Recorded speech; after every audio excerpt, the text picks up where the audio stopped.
특히 우리가 이단 상담을 하면서 보니까 제자 훈련하는 교회나 그 다음에 순복음교회 같은 오순절개통 교회, 이런 교회가 더 심각하게 빠져들어갑니다. 여의도 순복음교회에서 목사님들이 몇 분이 오셔서 한 번은 저한테 그런 강의를 해달라고 요청을 했어요. 한 6분이 오셔서 왜 순복음교회는 더 잘 빠져들어가는가, 더 이단에 잘 빠지는가. 그때 그 이유는 뭐냐면, 우리 지금 한국교회가 제자훈련, 이제 그 오순절 계통에서는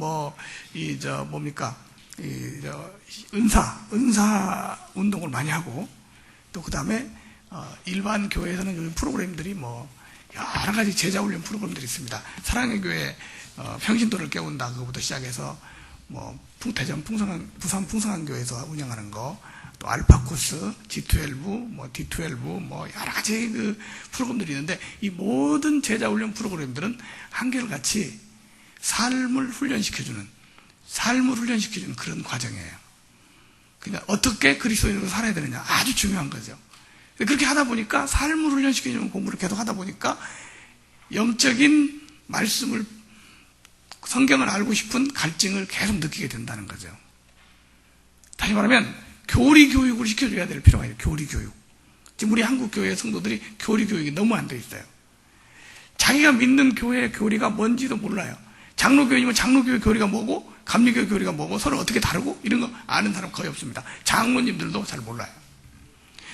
신학교에서 목사님들이 신학 공부하시는 분들 외에는 잘 모릅니다. 이게 교리적인 부분에 대해서 너무 교육이 약했기 때문에 이단에 취약해요. 그래서 우리가 공통적으로 정통교회가 약간 신학적인 차이가 있어도 한 가지 아주 공통적인 게 있는데, 바로 구원론입니다. 구원에 대한 것만큼은 가장 우리 정통교회에서 가지고 있는 탁월한 진리라고 할 수 있어요. 그래서 우리가 가진 것을, 그러니까 이제 어떤 특징적인 아주 특수한 교리들을 만들어서 이단들이 가르치는데, 서로 이렇게 대결을 한다면 우리가 가지고 있는 가장 탁월한 진리가 구원론이고, 이 구원론을 통해서 사람들이 개종을 합니다. 그래서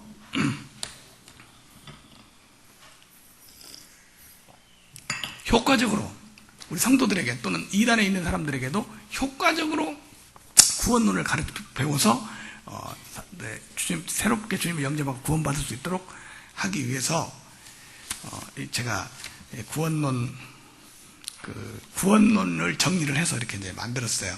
요게 지금 현재는 1단계인데요. 제가 이거 만든 내용은 수없이 많은 사람들을 율법주의나 이단에 빠진 사람을 돌아오게 하면서, 그 다음에 제가 우리 성도들에게 목회를 하면서 실제적으로 활용했던 내용들을 정리한 것이기 때문에 이 구원론을 통해서 목회할 때 사용하시고요, 또 성도들 영혼 구원할 때 사용하시고, 이단들을 개종시킬 때 사용하는 겁니다.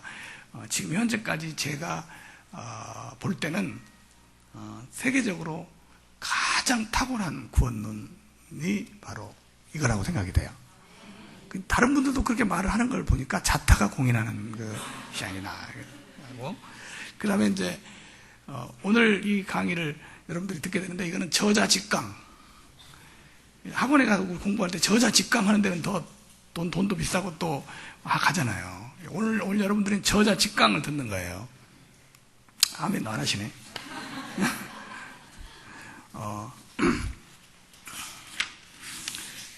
이 구원론 강의는 안식교인들인 경우에 안식교가 뭐가 잘못됐든지 전혀 이단상 반증 교육을 안 하고 이 구원론만 딱 가르쳐도 개종을 합니다. 수백 명이 안식교인들이 그냥 안식교에 대해서 절대 타치 안 하고 구원론만 순서적으로 쭉 가르쳐서 개종을 시킨 사람이 수백 명이에요. 요것만. 지금 현재 그렇게 그 구원론을 한 20년 전에 저한테 구원론을 듣고 개종을 해서 있던 분이 지금 현재는 우리 교회 장로님이 된 분이 3분이나 됩니다. 안식교가 뭐가 틀렸다 하는 게 아니고 그냥 구원론만 공부를 하고 개종을 하는 거예요. 안식교뿐 아니에요. 어떤 이단 단체를 상담을 할 때 그 이단에 대해서 몰라요, 우리가 잘. 대순진리에서 한번 상담을 해달라고 왔어요. 한 한 십몇 년 전에 대순진리회 사람이 상담에 들어왔어요. 대순진리 아무것도 그때는 몰랐어요. 지금은 좀 알아. 근데 그때는 몰랐어요. 대순진리회 사람은 어떻게 상담을 할 거야? 그래서 무조건 구원론을 가르쳤어요. 그래서 나보니까 그러더라고요. 왜 대순진리 얘기 안 하고 이거 합니까? 그래서 대순진리회는 넌 많이 들었으니까 우리가 가르치는 진리가 뭔지를 들어보고 비교해서 선택하라. 우리는 이걸 가르치니까. 그리고 구원론을 쭉 공부를 시켰더니 이틀 만에 나는 대순진리회 그만두고 예수를 믿겠소. 전혀 신앙생활 안 해본 사람이에요. 근데 딱 말하더라고요. 그래서 이게 대순진리회도 구원론으로 되는구나. 요즘 목사님들 상담할 때 무슨 어서 이상한 이단에서 왔다. 전혀 그 이단을 모른다. 그러면 그냥 구원론을 하는 거예요. 쫙 구원론 하면 그게 개종이 되는 거예요. 대순진리회 개종이 시킨 거죠. 그 다음에 전혀 예수를 모르고 이단에도 안 빠진 세상에 빠진 사람, 하나님 모르는 사람, 이 사람은 어떻게 하느냐? 그것도 물어볼 것도 없어요. 구원론을 계속하면 예수를 믿게 돼요. 네, 그게 안 될 것 같은데요. 그게 실제로 됩니다. 제가 전주에 있을 때 우리 구원론 부흥회를 계속했어요. 1단계 이거를 구원론 한 단계씩 한 번에 부흥회를 하는 거예요. 계속 한 달에 한 번씩 부흥회를 계속했어요. 그걸 개척한다니까. 그럼 성도들이 불신자 성도들을 데리고 와요. 그럼 앉아서 듣고 불신자들이 구원받고 돌아오는 거예요. 그런 기적들을 보는 거예요. 요즘 신천지에서 막 돌아오는 사람들이 많은 기적을 우리가 계속 보고 있잖아요. 똑같이 불신자들이 그렇게 돌아오는 기적을 계속 본 거예요. 근데 그때 한 사람이 간증을 하는데 이렇게 하더라고요. 처음에 오니까 무슨 계속 구원론을 들으니까 전혀 신앙생활 안 하는 사람인데 들으니까 무슨 죄인, 의인 계속 이런 얘기를 하더래요. 자기가 들어보니까. 그래, 이 사람들은 무슨 죄를 저렇게 많이 지었나. 그렇게 생각하고 들었대요. 근데 계속 듣다 보니까 자기가 죄인인 걸 깨닫게 되고, 그 다음에 예수님 명접하게 되고, 구원받게 되고, 지금 그 사람이 목사가 됐어요. 이 구원론의 파워입니다. 내가 복음을 부끄러워하지 아니하노니 이 복음은 모든 믿는 자에게 구원을 주시는 하나님의 능력이 됩니다. 구원론을 들으면 구원의 확신을 갖게 됩니다. 그리고 이 구원론 자체가 구원의 확신을 갖게 되는 게 구원론이에요. 그래서 이거를 복음이라고 말합니다. 그 이제 이게 공부를 처음에는 한꺼번에 이렇게 다 시켰는데, 2단 상담을 하다 보니까 2단들이 별것도 아닌 거를 초급, 중급, 고급 이렇게 나눠서 강의를 하더라고요. 그래서 내가 초급 뛰었다, 중급 뛰었다 이렇게 하면서 하는 걸 보면서 이게 뭔가를 이게 좀 단계적으로 만들어야 되겠다 해서 만든 게 바로 구원론 1단계. 한 단계가 7개로 되어 있는데요.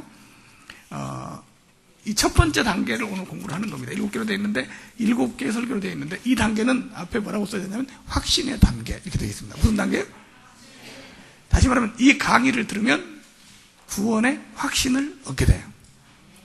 구원론 2단계로 가면은 뭐라고 하면 세움의 단계 이렇게 됩니다. 세움의 단계.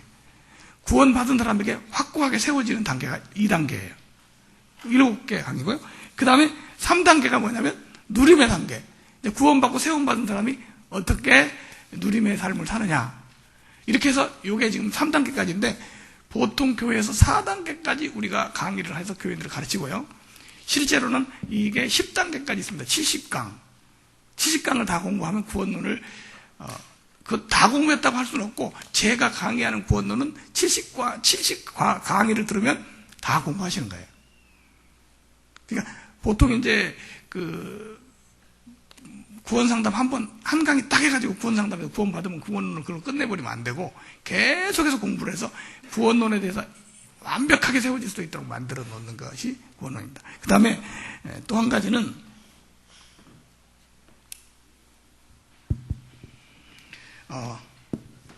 개종이라는 것이 뭐냐? 개종. 우리 개종이라는 말을 많이 써요. 이단에서 나오는 사람들을 개종했다 그렇게 말을 하는데 이단에서 나오는 것은 개종이 아닙니다. 어떤 이단에 있다가 이 사람 틀리다 잘못됐다고 나오는 걸 이탈이라고 해요. 이탈. 나왔으니까 이탈이죠. 그 단체가 틀렸으니까 깨닫고 나왔어요. 이탈만 해가지고는 절대로 안 됩니다. 지금 정명석에서 나온 사람들이 엄청나게 많은 사람들이 있어요. 근데 제가 보니까 정명석에서 나온 사람들 그 팀 모임을 만나보니까 다 불신자들이에요. 신앙생활 안 해요. 왜 그러냐? 이탈만 했지 개종을 안 했어요. 그럼 이탈은 뭐냐? 이단이 뭐가 잘못됐는지 반증을 듣고 이탈을 해요. 이거 잘못됐다. 이탈해가지고는 안 돼요. 이탈한 다음에 바로 이어서 뭐가 있냐면 개종이 입히는데, 개종이란 말은 종교를 바꾼다 그 말이잖아요. 이만희를 구원자로 믿다가 예수 그리스도를 구원자로 다시 믿도록 바꾸는 게 거의 개종이잖아요. 뭐 똑같은 기독교인데 왜 개종이냐 그렇게 말을 하는데 똑같은 기독교가 아닙니다. 거기는 만이교예요. 이만희를 구원자로, 이 시대의 구원자라고 해요. 근데 다시 우리가 복음을 듣고 예수 그리스도를 구원자로 다시 믿는 거죠. 개종은 뭘로 하느냐? 이탈은 저 사람들이 뭐가 잘못됐나를 알려주는 거고, 개종은 우리가 가진 진리가 뭔가를 알려주는 거예요. 이 개종은 구원론으로 됩니다. 구원론을 잘 강의를 하면 개종이 돼요. 그런데 문제는 이단들이 우리에 대해서 계속 자기들끼리 이 상록교회 진용식 목사가 뭐가 잘못되고 뭐 반증교를 하는데 그게 별로 안 먹혀 들어가는 거죠. 왜냐면 와서 공부를 하면 그래도 개종을 해요. 왜 그러냐? 이 사람들이 이거 가지고 개종하는 줄 알고 이것만 파고드는 거야. 근데 실제로는 와서 구원론을 통해서 개종을 해요. 이게 틀렸구나 이렇게 깨닫는 정도 갖고는 안 돼요. 지금 틀렸구나 하고도 다니는 사람도 있고요, 나와가지고 틀렸구나만 생각하고 바른 신앙을 못하는 사람이 얼마든지 있어요. 근데 틀렸구나 하고 나와서 하나님의 사랑을 다시 깨닫고 다시 구원받고 다시 세움하고 이렇게 딱 되는 게 바로 구원론이란 말이에요. 근데 구원론을 제대로 가르칠 수 없으면 이단 상담은 불가능합니다. 그래서 이단 상담을 하려면은 구원론의 아주 구원론의 전문가가 돼야 돼요.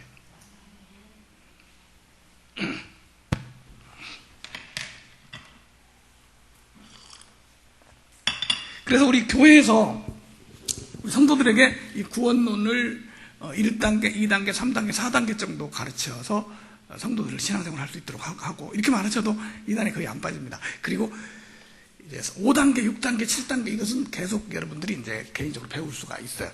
우리 앞으로 우리 오늘 1단계를 시작했으니까 한 달에 한 번씩, 다음 달에는 2단계, 그 다음 달에는 3단계 이렇게 돌아가면서 할 예정입니다. 우리가 뭘 가르치는지 이 사람들이 분석을 해가지고 우리에 대해서 대항을 한다고 하는데, 지금까지 어떤 이단도 우리에 대해서 분석해가지고 성공을 못한 이유가 뭐냐면 구원론에 대해서 분석이 안 되는 거죠. 구원론 10단계까지 내용을 그 사람들이 알 수도 없고, 또 안다고 해도 몰라요 무슨 말인지. 맨 비유풀이나 하고 있다 보니까 이 복음에 대해서 제대로 알 수가 없어요. 자, 그러면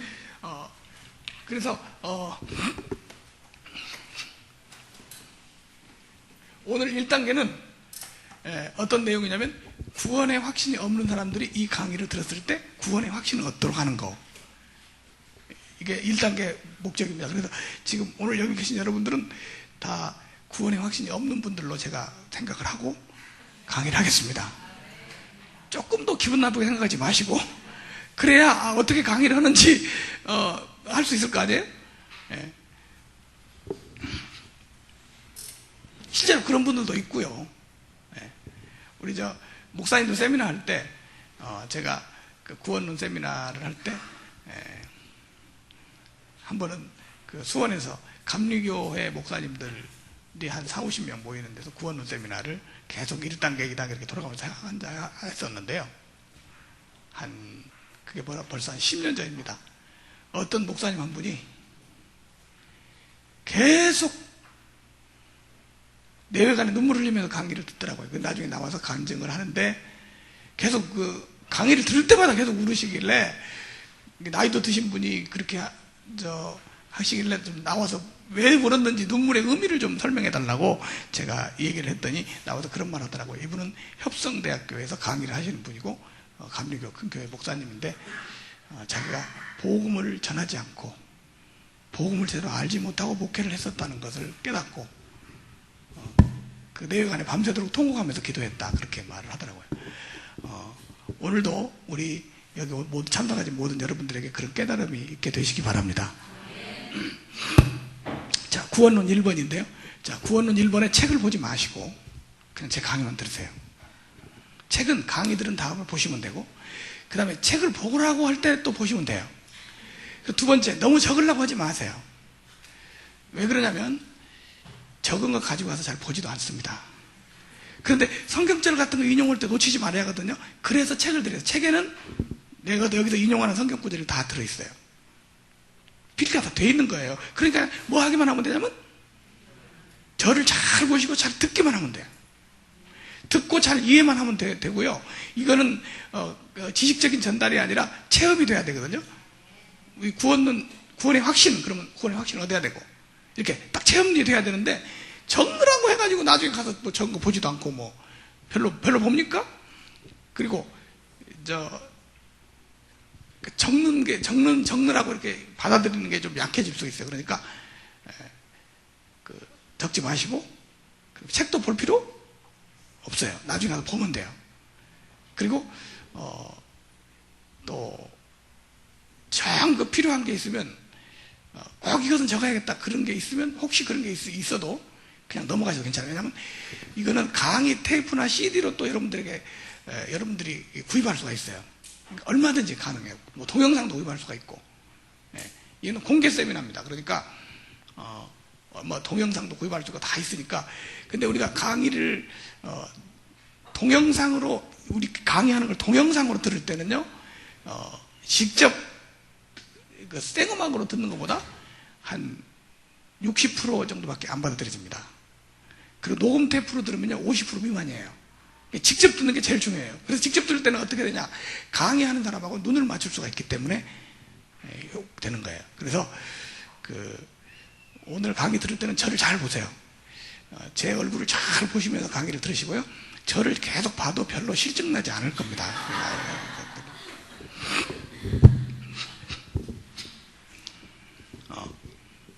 우리 모든 신앙인들이 목표로 하고 있는 게 뭐냐면 구원이죠. 어떻게 구원받냐?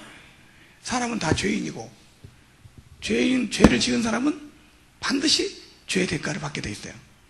그게 바로 지옥입니다. 모든 사람은 다 죄인이다. 이게 성경이 선언한 거잖아요. 모든 사람은 다 뭐다? 죄인이다. 죄인이 아니라고 스스로 말할 수 있는 사람은 이 세상에 아무도 없습니다. 인간이 죄인이라고 하는 가장 강력한 증거는 죽는다는 거죠. 죽는 걸 보니까 죄인이에요.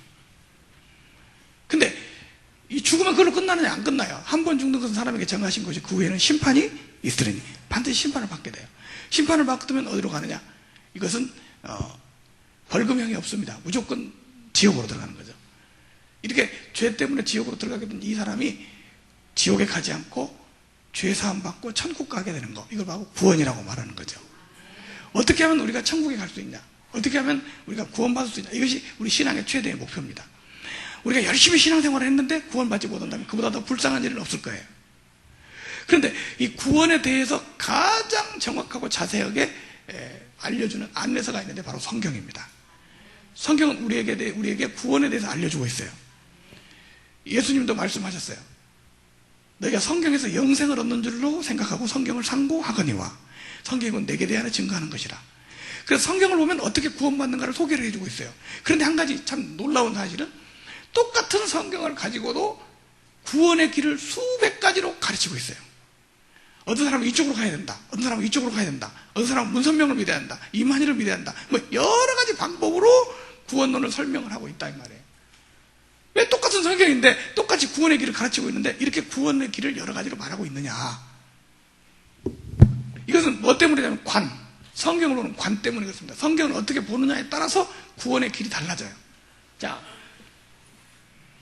이게 성경이에요. 그런데 이 성경이 무슨 책이냐, 뭐가 기록된 책이냐에 따라서 이 성경이 무슨 책이냐라는 것을 볼 때 그걸 관이라고 해요. 관. 성경이 뭐가 기록된 책이냐? 성경은 율법이 기록된 책이냐? 하여튼 도대체 성경은 비유가 기록된 책이냐? 하여튼 뭐가 기록된 책이라고 써 있잖아요. 성경이라는 책이. 우리 어떤 사람이 열차를 타고 가는데 딱 마주 보니까 무슨 책을 열심히 보고 가요. 무슨 책을 보고 가나 그랬더니 법전을 보고 가더라고요. 형법 이렇게 써졌더라고요. 이 사람 뭐 하는 사람이냐? 고시 공부하는 사람이죠. 이 사람은 그 책은 뭐 하려고 보냐? 법에 대해서 알기 위해서 그 책을 보는 거죠. 그러니까 그 책이 무슨 책이냐에 따라서 목적이 달라지고 방법이 달라지는 거죠. 근데 성경이 무슨 책이냐? 성경이 무슨 책이냐? 성경이 뭐가 기록됐냐 하는 것을 관이라고 해요. 성경을 보는 눈, 관. 그래도 이 성경을 보는 관이 4가지가 있습니다. 4가지에 의해서 구원의 길도 달라져요. 첫 번째, 성경을 뭐라고 보냐면요, 이런 사람이 있어요. 성경은 율법이 기록된 책이다, 이렇게 보는 거예요. 뭐가 기록됐어요? 성경은 하나님의 율법이 기록된 책이야, 이렇게 생각하고 성경을 보는 거예요. 그러니까 성경을 보면서 계속 성경 속에서 뭘 찾냐면 율법을 찾아요. 뭘 지켜야 되냐, 뭘 행해야 되냐, 그래서 이 율법을 지켜야 된다고 주장하는 사람들은, 성경은 율법이 써진 책이다 하는 사람들은 어떻게 해야 구원받냐면 성경에 기록된 율법을 잘 지켜야 구원받는다, 이렇게. 율법을 지켜야 뭘 받아요? 구원을 받아요. 그러니까 이 사람들이 어떤 사람들이냐면, 이런 사람들을, 이렇게 성경을 이런 책, 율법의 책으로 보는 사람들을 뭐라고 부르냐면 율법주의자, 그렇게 말을 하죠. 자, 어떤 사람들이 있습니까? 여호와의 증인, 안식교, 또는 천주교, 이런 데 다 율법주의자죠.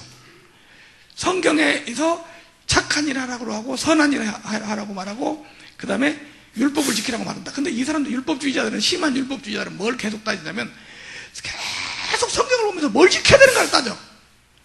안식일 지켜야 되고, 유월절 지켜야 되고. 또 달라. 이쪽 율법주의자고 이쪽 율법주의자고 지켜야 되는 것이 또 달라. 자기끼리 싸워. 월삭은 지켜야 되냐 안 지켜야 되냐. 월삭까지는 안 지켜야 된다. 안식일 지켜야 된다. 할례는 받아야 되냐 안 받아야 되냐, 이렇게. 이게 실제로 이거 하고 있는 사람들이 안식교인들이죠. 안식교인들은 어디까지 하냐면 안식일 지켜야 되고 고기 먹지 말아야 되고. 근데 안상홍에 가면 하나 상당하게 높아요. 더 많이 지키는 게 있어. 유월절 지켜야 되고, 피를 먹지 말아야 되고, 이런 식으로 계속 뭔가를 계속 지키는 것을 따져가는 것을 뭐라고 그래요? 율법주의. 율법주의라고. 율법을 지켜야 구원받는다고. 두 번째, 이 사람들은 성경을 보는 관을 뭘로 본다? 율법으로 본다. 안식교에서 책에 보면 재밌는 말이 나와요. 사단의 영원한 공격 목표는 하나님의 율법이다, 이렇게 되어 있어요. 우리가 추구해야 될 영원한 싸움은 율법을 지키는 거다. 두 번째, 성경을 율법으로 보는 사람을 율법주의라고 그래요. 두 번째, 성경을 어떻게 보는 사람이냐면, 성경은 율법이다 이렇게 보는 게 율법주의자인데, 두 번째는 성경은 비유다 이렇게 보는 사람이 있어요. 성경이 뭐다? 모든 성경이 다 비유로 됐다는 거죠. 그 비유로 기록됐다고 보는데, 이 사람들은 어떻게 해야 구원받냐면 풀어야 받아요. 어떻게 해야 받아요? 풀어야. 그러니까 계속 푸는 게 목적이에요, 이 사람들은. 그래서 그 교주를 대부분 성경 통달자라고, 성경을 다 푸른 사람이다 이렇게 말해요. 이게 성경을 비유로 기록됐다고 보고 성경에 있는 내용을 전부 비유로 풀면서 그 푸는 것에 모든 교리가 집중되어 있어요. 그래서 이 사람들은 계속 풀이라는 말을 많이 해요. 어떻게 푸냐? 뭘 풀어, 풀기는. 어떻게 푸냐? 정명석 같은 경우도 뭐가 있어요? 비유론이라는 책이 따로 있어요. 그래서 계속 성경을 비유로 기록했다는 강조해서 앞부분에 본을 관이 성경은 비유로. 문선명도 마찬가지예요. 성경을 비유로. 이렇게 비유로 해. 이 사람들은 구원받는 길은 비유를, 죄사함 받는 것도 비유를 풀어야 죄사함 받아요. 그래서 비유를 다 풀어야 받는데, 이 세상에 비유 다 푼 사람이 있어요, 없어요?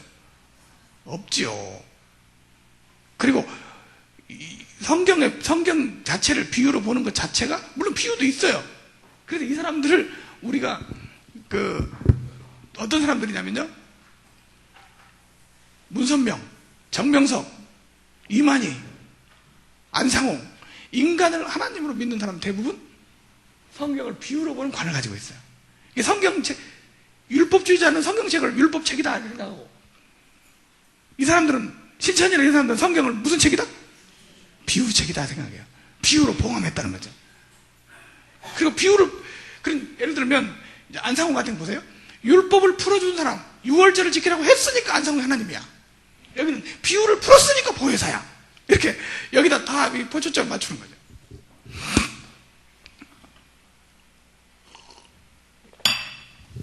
세 번째, 성경을 비유로 보는 사람이 있는가 하면 이걸 이렇게 보는 사람이 있어요. 성경은 뭘로 보냐면 교훈으로 봐요. 성경에는 착한 일하고 선한 일 하라고 성경에 기록된 거다. 그러니까 선한 일, 착한 일을 많이 하고 공로를 많이 쌓아야 된다. 선행을 강조하죠. 그래서 이 사람들은 어떻게 해야 구원받냐면 행해야 받는다 이렇게 말해요. 이게 누구냐? 가톨릭 신자들이죠. 참 많이 선행 많이 합니다. 아주 그 선행에 대해서 아주 딱 잘 돼 있어요. 그래서 그 사람들이 참 착한 것 같아요. 참요. 우리 옛날에 제가 전주에서 목회할 때 우리 집 앞에 신부 어머니가 사셨어요. 그 천주교 신부의 어머니. 근데 그 신부가 보통 신부가 아니라 독일에 가 있는 신부예요. 근데 그 신부 어머니가 사셨는데 그분 가정에 그 손자가 아파가지고 막 병원에 가려고 하는데 차를 막 잡으려고 하는데 모자 내가 차를 딱 태워다 가지고 병원을 딱 모셔다 드렸더니 나고 만날 때마다 하나님이 그 공로를 잊지 않으신다. 목사님은 반드시 구원받을 거야. 내가 한번 태워다 줬으니까.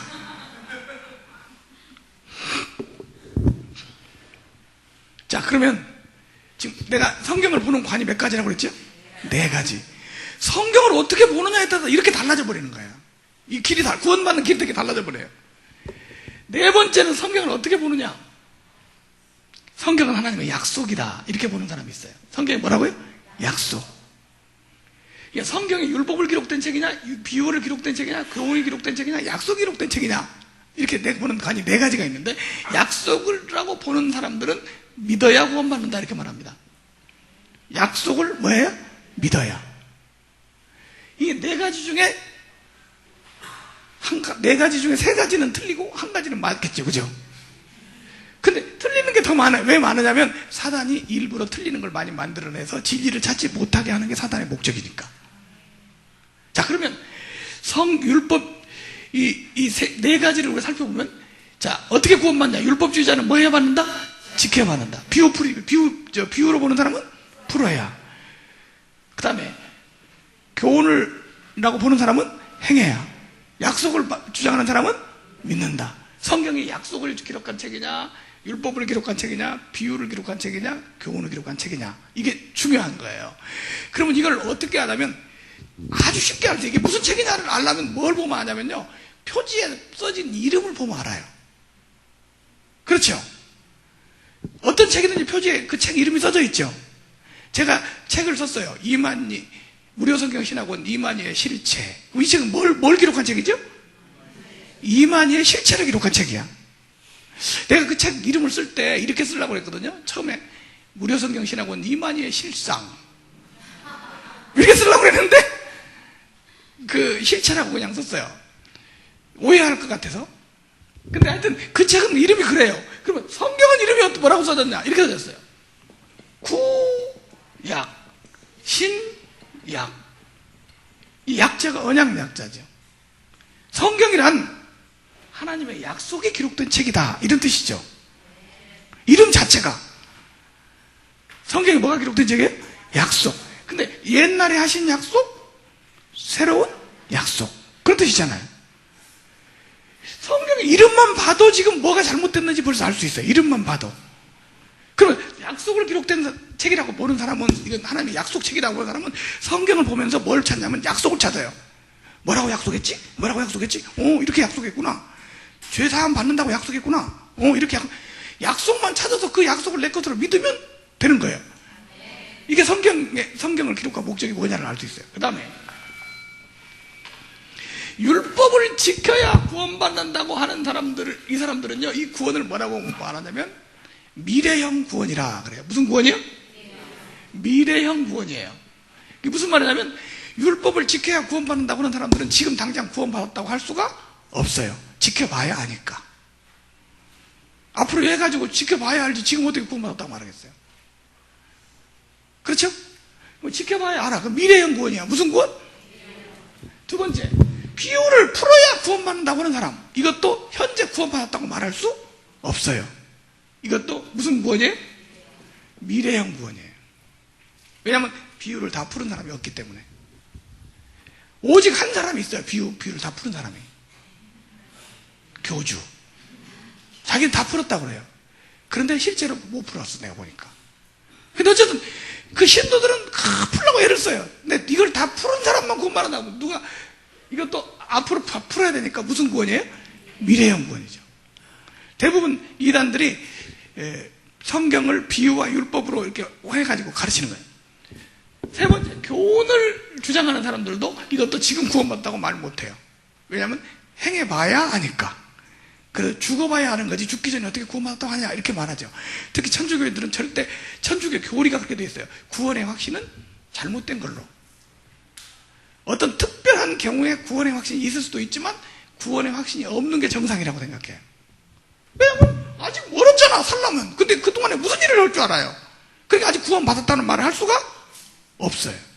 그런데 이것도 미래의 구원이야. 그런데 약속을 믿음으로 구원받는 이 사람들은요, 구원이 현재형 내지는 과거형이야. 이게 무슨 말이냐면 하나님이 약속을 옛날에 우리한테 하셨어. 그렇죠? 약속을 했고 그 약속을 십자가에서 이루어 놓으셨어.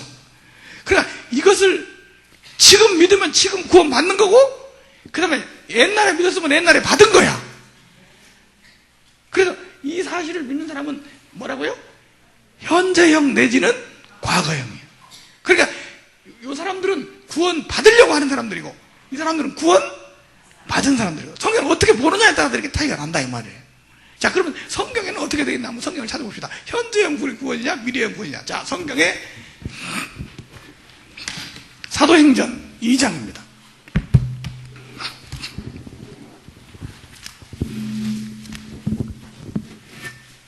사도행전 2장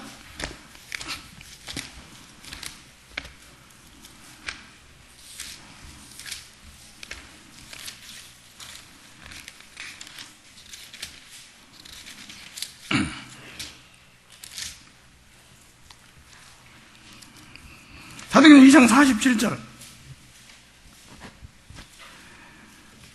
하나님을 찬미하며 또 백성에게 칭송을 받으니 주께서 구원받는 사람을 날마다 더하게 하시니라. 여기 현재형으로 나와 있죠. 초대교회에서는요 날마다 구원받았어요. 사람들이 오늘도 구원받고 내일도 구원받고 와서 복음을 들으면 구원받고 계속 구원받았어요. 이게 현재형 구원이죠. 이건 율법주의로서나 비유풀이로는 있을 수가 없어요. 들어와서 예수 믿으면 딱 구원받았는데 어떻게 그걸 구원받겠어요? 율법 지켜봐야 알지. 언제 다 지켜서 죽어봐야 하는 거지. 근데 여기 보니까 초대교회는 구원을 어떻게 받아요? 날마다 받아요. 현재형 구원이에요. 고린도 후서 6장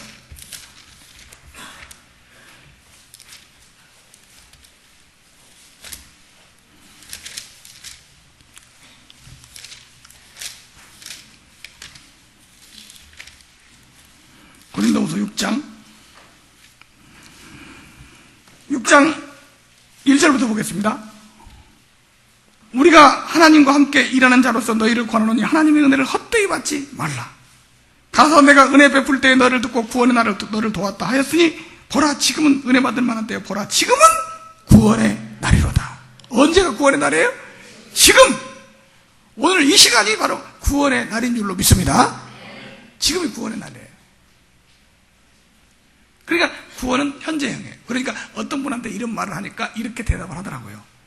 구원은 그렇지만 영생은 앞으로 얻어야 되잖아요. 구원과 영생을 나누는 거죠. 원래 우리가 죄 사함받고 구원받는 것은 바로 이퀄 영생입니다. 근데 영생과 구원을 나누는 게 아니에요. 그럼 영생은 어떠냐? 우리 다 같이 요한복음 5장 24절.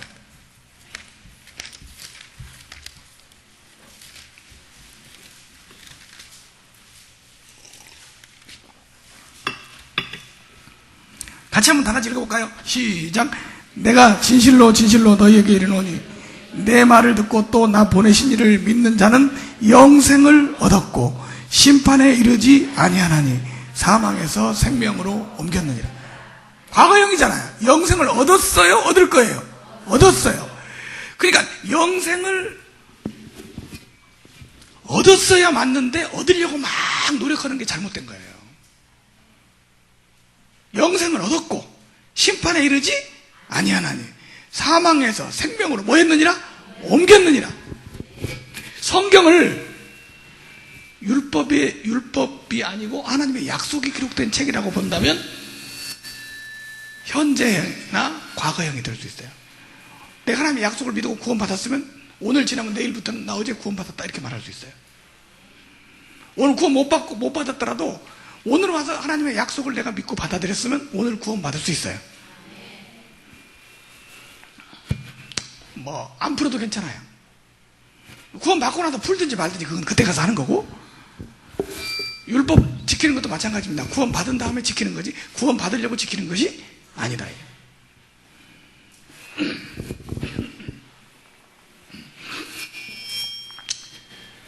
그래서 약속은, 하나님께서 약속해 놓으신 것은 뭐 어떻게 받는다고요?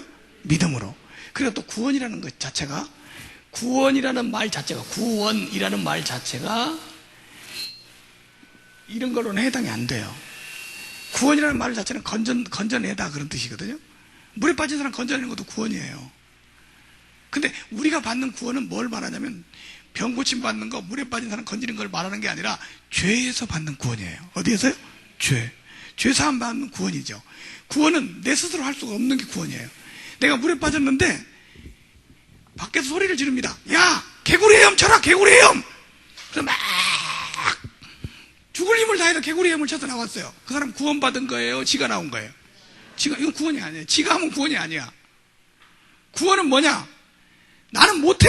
그러니까 누가 와서 나를 건져줬어. 이게 구원이야. 근데 이 사람들은 다 누가 하는 거예요? 자기 하는 거예요. 너희가 그 은혜를 인하여 믿음으로 말미암아 구원을 얻었나니 이것이 너희에게서 난 것이 아니요. 강조했어요. 너희에게서 난 것이 아니요. 근데 사람들이 자기한테 달라고 그래. 뭘 풀고 뭘 행하고 뭘 지키고. 하나님의 선물이라. 하나님이 뭐라고요? 그냥 선물 주면 받으면 되는 거예요. 그리고 어떻게만 하면 되냐? 우리 할 일은 이제 주잖아요. 그럼 받으면서 뭐라고 하면 돼요? 감사합니다. 감사합니다. 이렇게 하면 되는 거예요.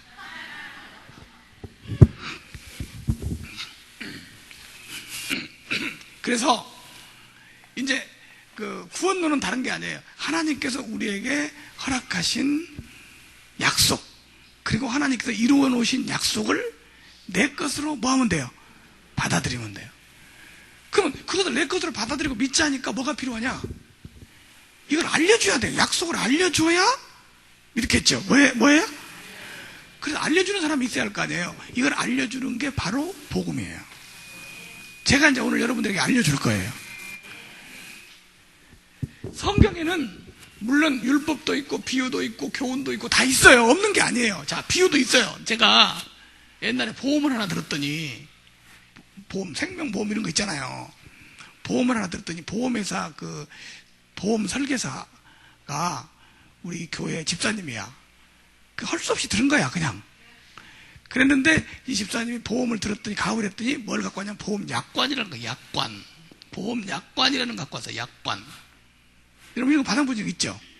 보험 약관이 뭐죠? 네? 이 약자가 약속이란 뜻이에요. 이 보험을 얼마를 들면 나중에 어떻게 다 먹을 수 있다. 요거 써진 거잖아요. 근데 그 보험 약관을 읽어보니까, 이 보험 약관의 내용을 읽어보니까 뭐가 나와 있냐면 법이 들어있더라고. 형법 몇 조 몇 항에서 이런 경우는 탈 수가 없고 뭐 이런 거 나오잖아요. 그래서 이 보험 약관에는 율법도 있어요. 있더라고요. 그리고 비유풀이도 있더라고요. 비유풀이. 예를 들어서 어떤 사람이 이런 경우가 있었는데 이건 못하겠다 뭐 이런 식으로 나오더라고요. 비유도 있어요. 그렇다고 이 내용은 지금 율법이나 비유가 나온 것이 아니에요. 이 내용은 보험 등 계약 내용을 보여주는 거죠. 그럼 이 율법이나 비유는 뭐기 위해서? 이 하나님의 약속을 더 자세히 설명하기 위해서. 보험 계약할 때 약속한 걸 더 자세히 설명하기 위해서 이걸 써진 거죠. 성경에 율법도 있고 비유도 있고 다 있어. 근데 이건 왜 기록됐냐? 하나님께서 우리에게 주신 약속을 더 자세히 알게 하기 위해서 이걸 기록한 거예요. 그런데 여기서 사단은 어떻게 했나? 이단은 요 중요한 이 내용은 다 없애버리고 여기서 율법만 빼내가지고 막 주장하고 비유만 빼내가지고 막 주장하고, 요게 바로 이단이 하는 짓이란 말이에요. 왜 그런 짓을 하냐? 하나님의 약속, 복음을 제대로 받아들이지 못하게 하기 위해서.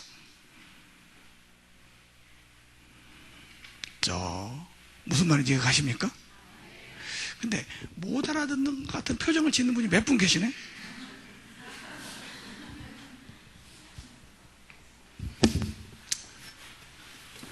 그런데 이 성경에 있는 모든 약속 중에 구원의 약속, 무슨 약속이요?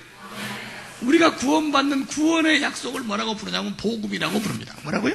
복음. 복음 그러죠. 복음은요, 하나님께서 우리를 어떻게 구원하시겠다고 하는 약속을 복음이라고 불러요. 로마서 1장을 한번 보세요. 로마서 1장 1절, 로마서 1장 2절. 우리 같이 한번 읽어볼까요? 로마서 1장 2절 시작. 이 복음은 하나님이 선지자들로 말미암아 그의 아들에 관하여 성경에 미리 약속하신 것이라. 복음이 뭐냐? 하나님의 약속이에요. 예수 그리스도에 대한 약속이에요. 이게 복음이에요. 자, 그래서 이제 제가 이제 서론은 여기까지 했고 이제 본론으로 들어갑니다. 그러면 오늘 제가 여러분들에게 하나님께서 우리에게 주신 구원의 약속을 알려드리면 여러분들은 그냥 뭐 하면 돼요? 믿으면 돼요. 예수 믿는 게 그렇게 하는 거예요.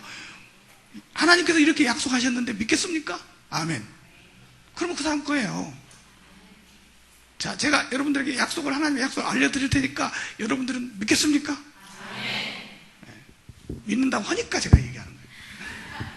자, 하나님께서 우리에게 주신 약속, 특히 어떤 약속이냐? 가장 중요한 약속이 있는데, 구원은 죄에서 받는 게 구원이죠. 그래서 이 죄 문제와 구원에 대한 약속을 믿어야 그게 바로 구원받는 거예요. 풀어야 받는 게 아니라 뭐 해야 받아요? 믿어야. 왜냐하면 약속이니까. 그러면 이 약속을 하나씩 제가 소개를 해드릴 테니까 그 약속을 이 시간에 내 것으로 믿으면 돼요. 그렇죠? 자, 첫 번째 약속.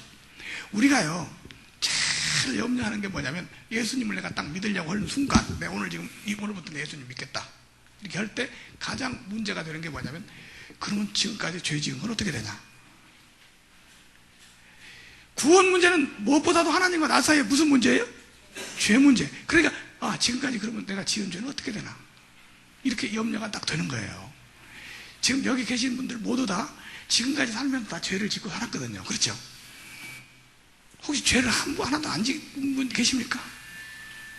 그런 분 있으면 손 한번 들어봐요. 손을 못 들죠?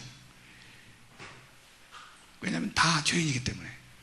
근데 그러면 지금까지 지은 죄를 어떻게 하냐? 예수 믿는데. 그래서 거기에 대한 약속이 있습니다. 그 약속, 지금까지 지은 모든 죄에 대해서 약속을 했는데 그 약속을 믿으면 되는 거예요. 그죠? 자, 우리 다 같이 그 약속을 한번 찾아보겠습니다. 약속은 성경에 기록되어 있죠? 로마서 3장 25절. 로마서 3장 25절.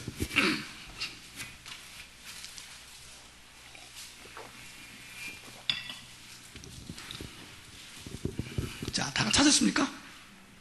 자, 같이 한번 읽어보시죠. 시작. 이 예수를 하나님이 그의 피로 인하여 믿음으로 말미암는 화목제물로 세우셨으니.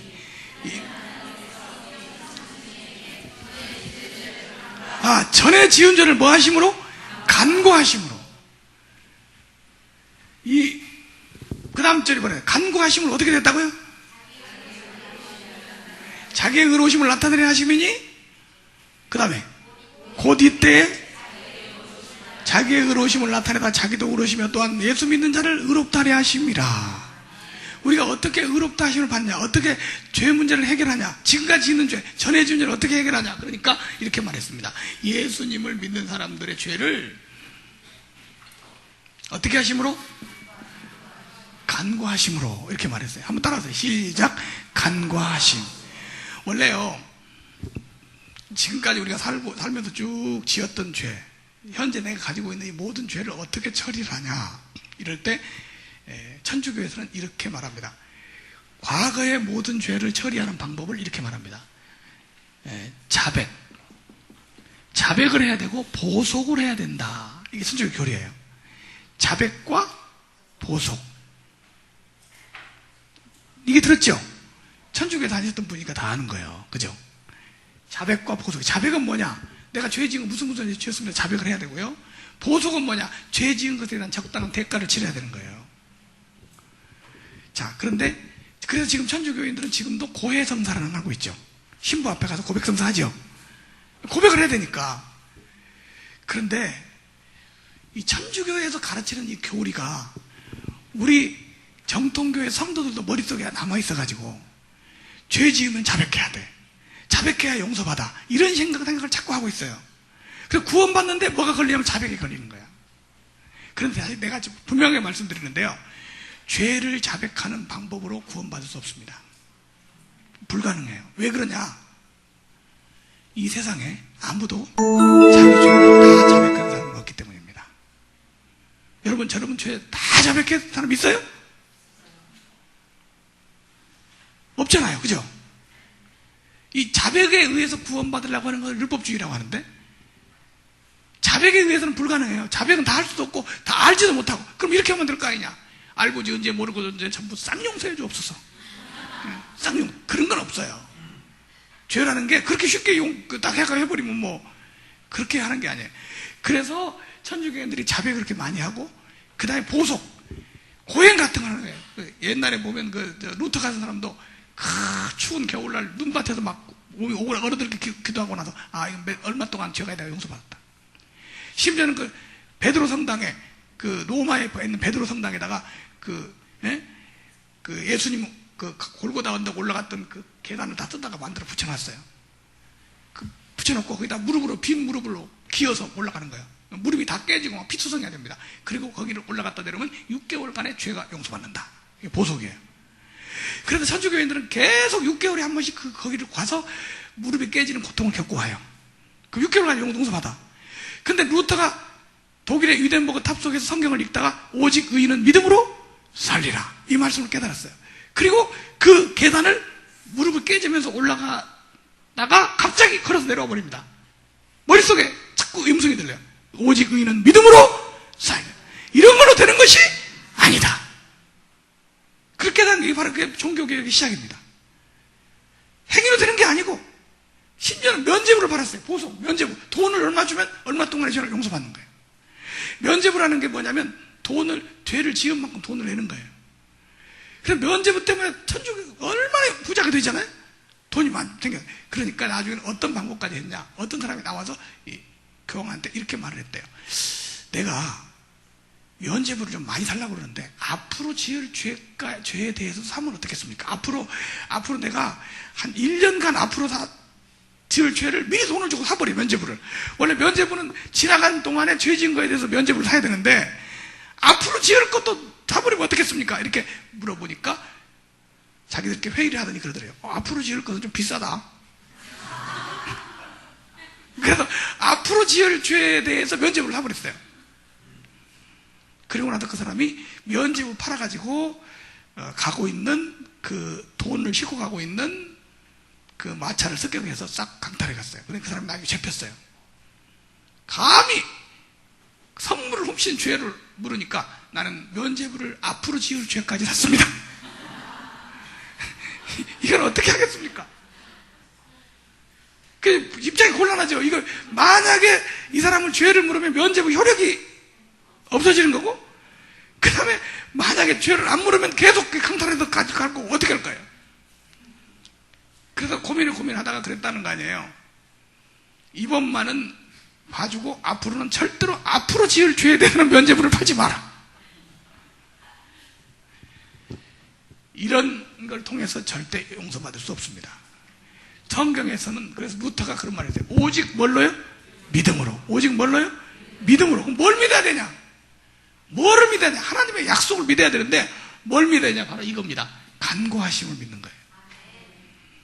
전에 지은 죄를 뭐 하심으로? 간구하심으로. 이게 믿는 게 예수 믿는 거예요. 자, 여기 보세요. 이 간구라는 게 뭐냐면 아버지하고 아들이 있는데 아들이 아버지한테 너무 큰 죄를 지었어요. 그래 감히 자기가 원래 이제 이 아들이 아버지한테 잘못을 하면 아버지 잘못했습니다, 용서해 주세요. 그리고 용서라고 그래요. 근데 너무 큰 죄를 지었기 때문에 감히 용서를 빌 수도 없어요.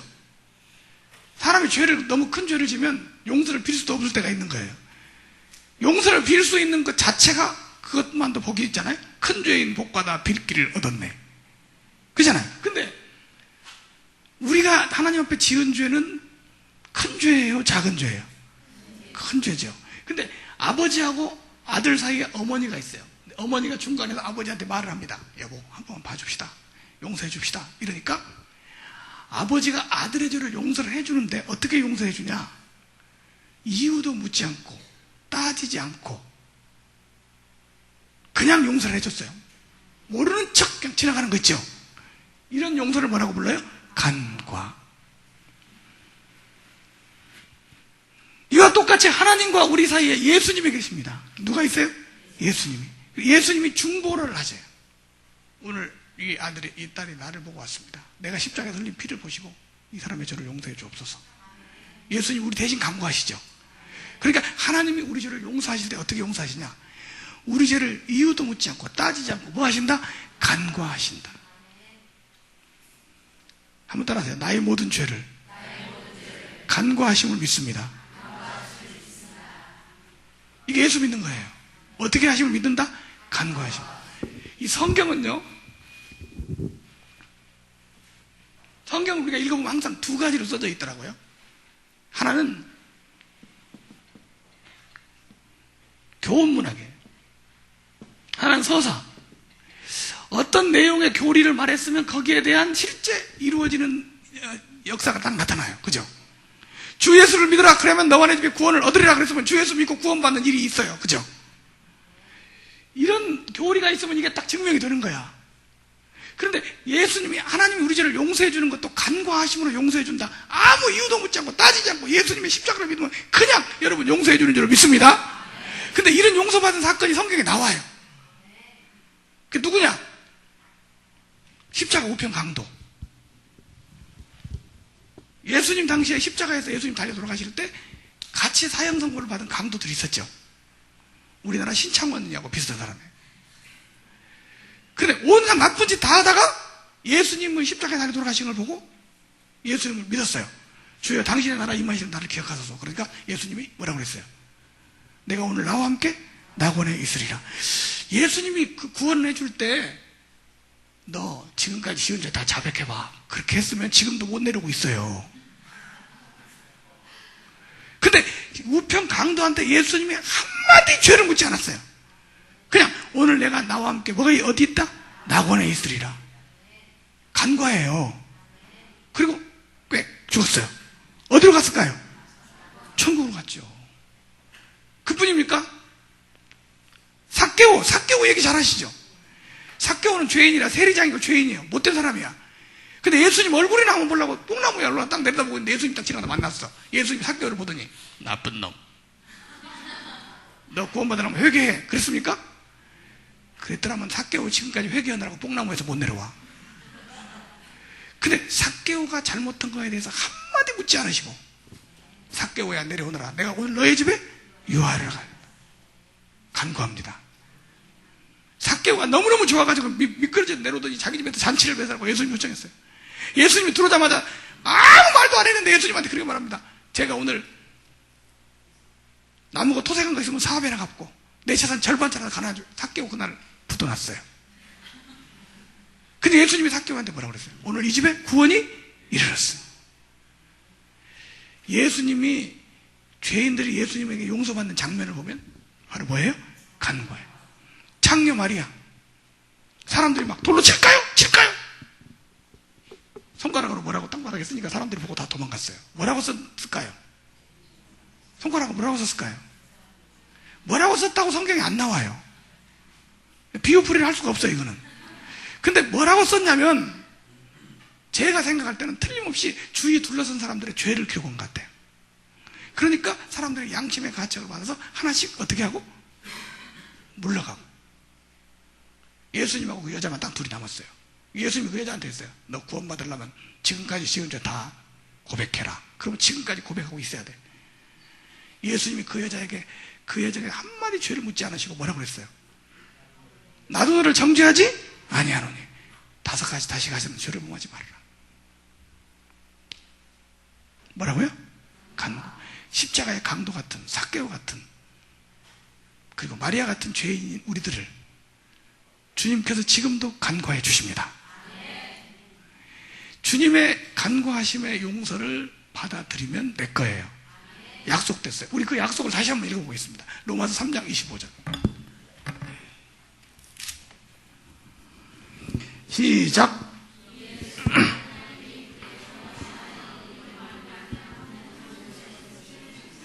이는 하나님께서 길이 참으시는 중에 전에 지은 죄를 간구하심으로 자기의 의로우심을 나타내려 하심이니 곧 이때 자기의 의로우심을 나타내다 자기도 의로우시며 또한 예수 믿는 자를 의롭다 하려 하심이라. 할렐루야. 오늘 이 시간 우리의 지나간 모든 죄는, 모든 실수와 죄와 허물을 예수님께서 예수님의 십자가의 보혈의 공로로 깨끗이 용서해 주신 줄로 믿습니다.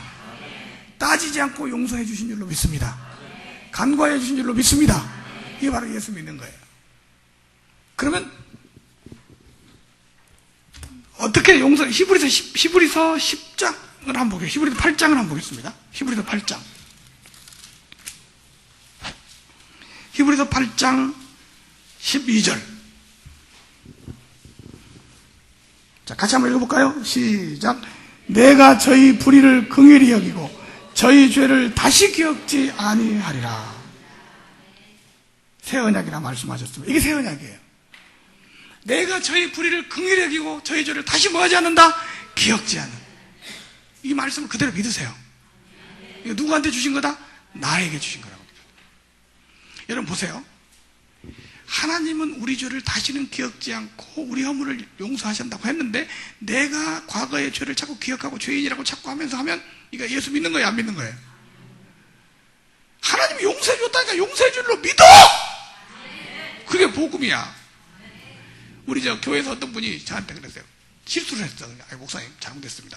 용서해 주세요. 알았어요. 끝났어요. 다음 날 오더니 목사님 어저께 제가 한 거 잘못했는데 용서해 주세요. 알았다니까.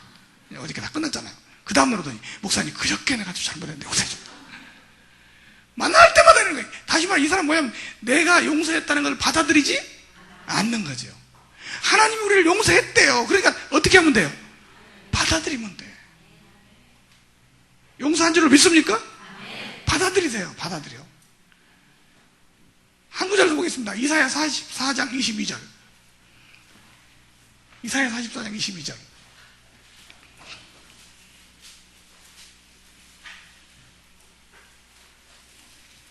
이사야 44장 22절.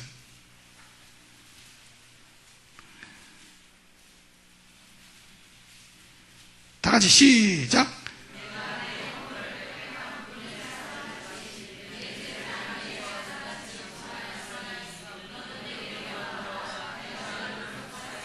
자, 이 성경 구절은요, 하나님이 나한테 주신 말씀이라고 믿으세요. 누구한테? 나한테. 이스라엘 백성에게 주신 말씀인데 오늘은 누구한테 준 걸로? 내가 내 허물을 빽빽한 구름에 사라진 같이 내 죄를 안개에 사라진 같이 뭐 했으니? 지워버렸다. 그러니까 너는 내게로 어떻게 하라? 돌아오라. 돌아오라. 우리 찬송가도 있죠. 어서 돌아오. 어서 돌아만 오. 지은 죄가 아무리 무겁고 크기로 주었지 못함 당하며 못 받으시리요. 우리 주님 넓은 가슴은 하늘보다 넓고 넓어. 돌아오라고 그랬어요. 돌아오라. 내가 내 허물을 빽빽한 구름에 사라진 같이 내 죄를 안개에 사라진 같이 뭐 해버렸으니? 도말아 했어요. 도말해버려. 지워버렸다. 그게 돌아와. 돌아오는 게 어떻게 하는 게 돌아오는 겁니까? 어떻게 하는 게 돌아오는 거예요? 돌아온다는 것은요, 이런 뜻이에요. 용서해 주심을 믿는 것. 이게 돌아오는 거예요. 돌아오는 게 뭐라고요? 용서해 주심을 믿는 것. 이게 돌아오는 거예요. 다시 한번 보세요. 내가 내 허물을 빽빽한 구름에 사라진 같이 내 죄를 안개에 사라진 같이 도말하 했으니 너는 내게로 돌아오라. 내가 너를 구속하였습니다. 돌아오면 용서해줘요. 용서해놓고 돌아오기를 기다려요. 예, 돌아온 다음에 돌아왔구나 용서해주는 게 아니에요. 돌아오기도 전에 미리 용서해놓고 돌아오기를 기다리는 거예요. 우리는 용서해 주심을 믿는 것 자체가 주님께 돌아오는 거예요. 사람들이 돌아오질 않아. 용서해 주심을 안 믿어. 뭔가 내가 자꾸 하려고 그래. 내가 내 허물을 빽빽한 구름에 사라진 것 같이 안개에 사라진 것 같이 도말했으니까 지워버렸으니까 너는 내게로 어떻게 하라? 돌아오라. 내가 내 허물을 다시는 기억지 않는다. 하나님이 기억지 않는다고 그러잖아요. 용서가요 두 가지예요. 그냥 용서가 있고요, 기억지 않는 게 있어요. 어떤 게 더 강한 용서겠어요? 예, 사람은요, 사람의 죄를 용서해도 기억지 않는 용서가 어려워요. 나한테 옛날에 사기친 놈이 다 돈 갚았어요. 그랬는데 완전히 해결했어요. 그래도 오랫동안 옛날에 나한테 사기쳐 먹은 놈이잖아. 기억이 안 나요. 형사가 살고 나와도 뭐예요? 전과자예요. 근데 하나님은 우리를 용서할 때 어떻게 용서한다고요? 기억지 않고 한 번도 죄를 안 지은 사람처럼 받아주신다는 거죠. 그건 어떤 용서만 그런 용서가 가능하냐? 사랑이 있을 때만 가능해요. 부모가 자녀를 용서할 때는요, 100번 잘못하다가 한 번만 잘해도 내 자식 속죄했다고 너무 좋아하죠. 지금까지 잘못한 거 다 잊어버리잖아요. 부모의 사랑은 하나님 사랑의 모형이라고 그랬어요. 부모 사랑이 창의 일석, 부모의 사랑에 돌멩이 많으면 하나님 사랑은 바다 같은 분이에요. 하나님이 우리를 얼마나 사랑하셨는가를 깨닫는 게 구원이에요. 아, 하나님이 나를 이렇게 사랑하셔서 나를 구원하셨구나. 우리 죄를 기억지도 않고 용서하는 이 용서는 하나님께서 우리를 사랑하셨다는 겁니다. 그 사랑을 내가 받아들이는 게 구원이에요. 이 이론이 아니에요. 하나님이 왜 우리를 용서하셨습니까? 왜 허물을 지우셨습니까? 사랑하셨기 때문에. 뭐 하셨기 때문에? 사랑하셨기 때문에.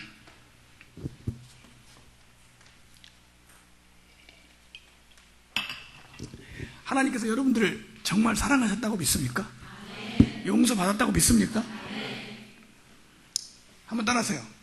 간구하심을 믿습니다. 네, 이게 바로 예수 믿는 거예요. 그럼 지금까지 지은 죄는 걱정할 게 있어요, 없어요? 없어요. 다 끝났어요. 예수님 안에서 해결된 줄로 믿습니다. 안 믿어져요? 근데 안 좋아하시네. 아주 좋아해야 되는데. 자, 두 번째. 그러면 이렇게 모든 죄를 예수 믿고 용서받은 모든 죄를 용서받은 사람이 앞으로 또 죄를 지으면 어떻게 되냐, 이런 문제죠. 그죠? 앞으로 예수님 믿고 구원받은 사람도 또 죄를 지을 수 있어요, 없어요? 있지요. 구원받고 나도요, 죄사함 받았다고 해도 똑같아, 사람은. 그죠? 그러니까 또 실수하고 죄 지고 넘어질 수 있다고요. 그러면 어떻게 되냐? 이게 두 번째 문제예요. 자, 우리 로마서 8장을 다 같이 보겠습니다. 로마서 8장. 로마서 8장 1절입니다. 로마서 8장 1절. 자, 찾으셨죠? 자, 다 같이 시작.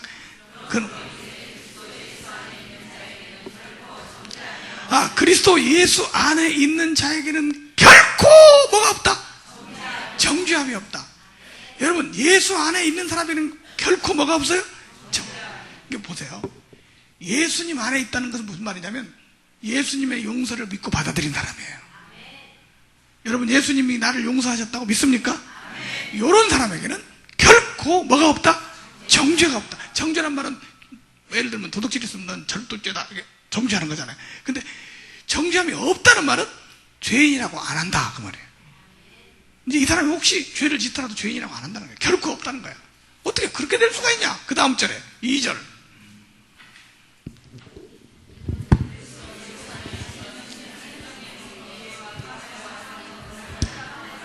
이는 그리스도 예수 안에 있는 생명의 성령의 법이 죄와 사망의 법에서 뭐 해버렸어? 해방을 해버렸어.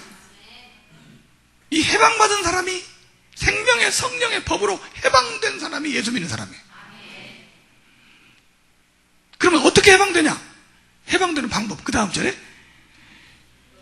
율법이 육신으로 말미암아 연약하여 할 수 없는 그것을 하나님은 하시나니. 이게 보세요.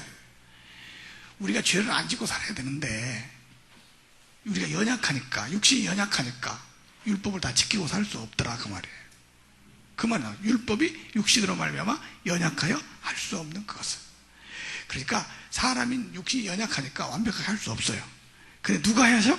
하나님이 하는 방법이 있어요. 어떻게 하나? 읽어보세요.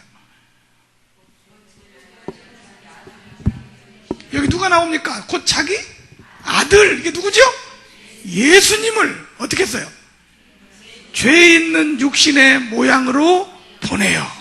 죄 있는 육신의 모양으로 보냈어. 그게 바로 예수 그리스도를 이 땅에 보내신 거 아니에요? 보내서 어떻게 됐어요? 육신의 죄를 정하사.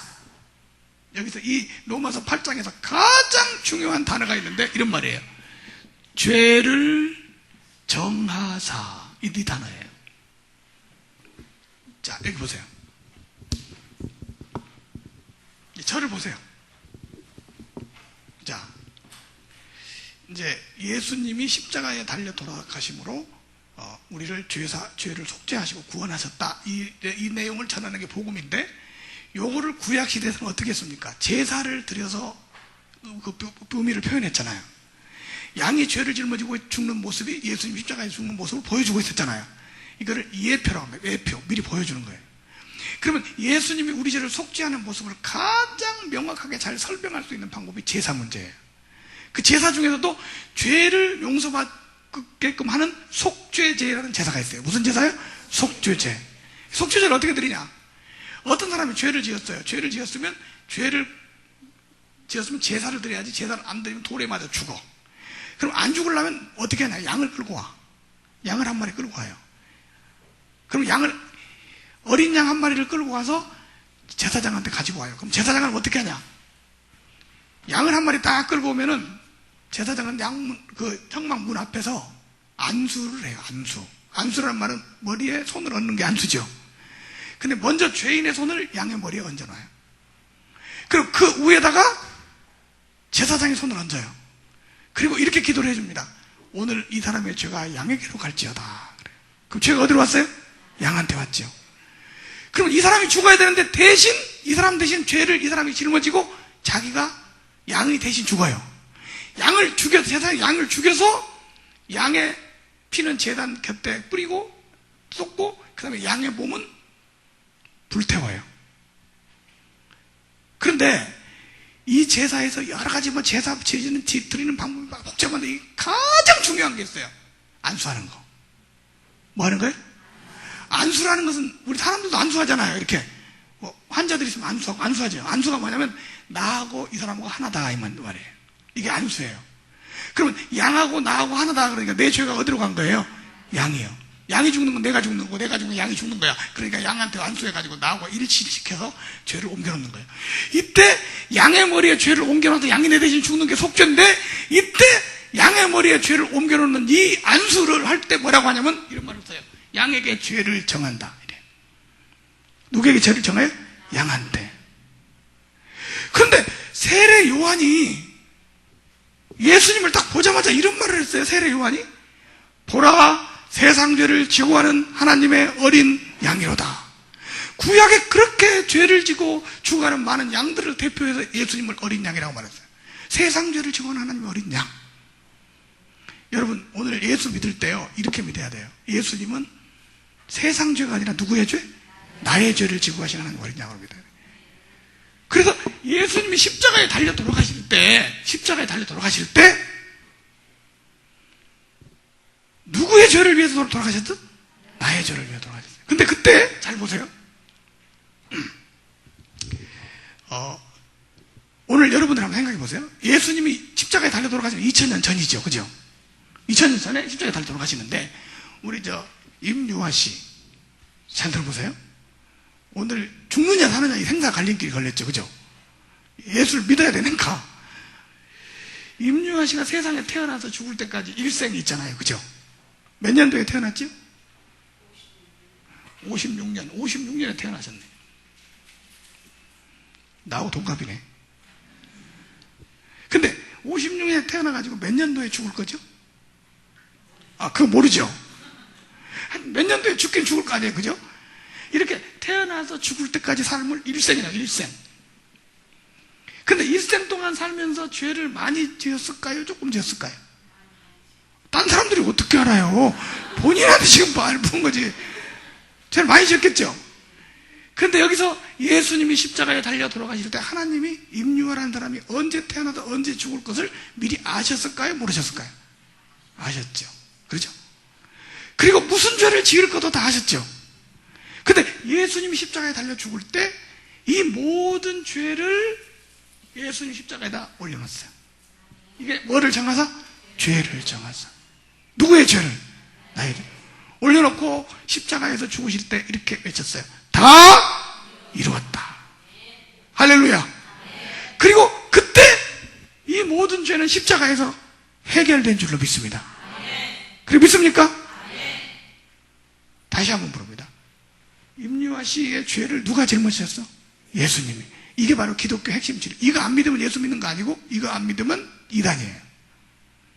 언제부터 언제까지? 날 때부터 죽을 때까지. 일생의 모든 죄를, 원죄 자범죄 모든 죄를 예수님이 십자가에서 대대신 지셨다.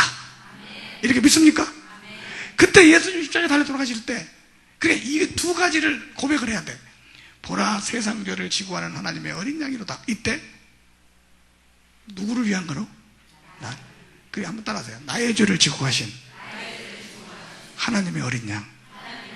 그렇게 믿습니까? 그러면 이렇게 예수님이 십자가에서 다 이루었다라는 이 선언을 내 것으로 믿어버리면 누구를 위한 거예요? 나를. 그러면 이 사람은 죄가 해결됐어요? 안 됐어요? 아니 딴 사람 말고 본인한테. 임유아 씨 죄를 다 짊어지고 십자가에 달려 돌아가셨으면 죄가 해결됐어요? 안 됐어요? 됐죠? 끝났죠? 할렐루야. 이렇게 이 사실을 믿으면요 어떤 결과가 나오냐면, 정말 이걸 믿는다면 이게요, 믿으려면 진짜 완벽하게 믿어버리고 안 믿으려면 그만둬버려야 돼. 그렇죠? 자, 한번 다시 한번. 우리의 모든 죄를 예수님이 완벽하게 다 해결하신 줄로 믿습니다. 요거 진짜 믿는다면 임유아 씨는 첫째, 죄인입니까? 의인입니까? 왜? 죄를 다 용서받았으니까 의인이 됐어요. 잘 보세요. 의인이 두 가지가 있어요. 자기가 잘해서 된 의인이 있어요. 내가 잘해서 된 의인.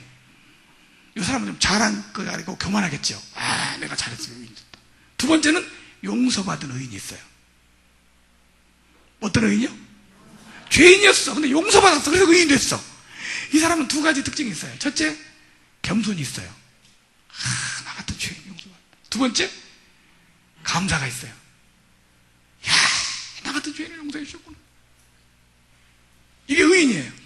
여러분은 용서받은 의인입니까? 자기가 잘해서 된 의인입니까? 네, 한번 따라하세요. 나는 용서받은 의인입니다. 네, 우리 그 믿음으로 의롭게 된다는 게 바로 이거예요. 내가 원래 죄인이었어요. 원래 잘못됐어요. 그런데 예수님의 십자가의 보혈로 죄사함 받음으로 의인 됐습니다.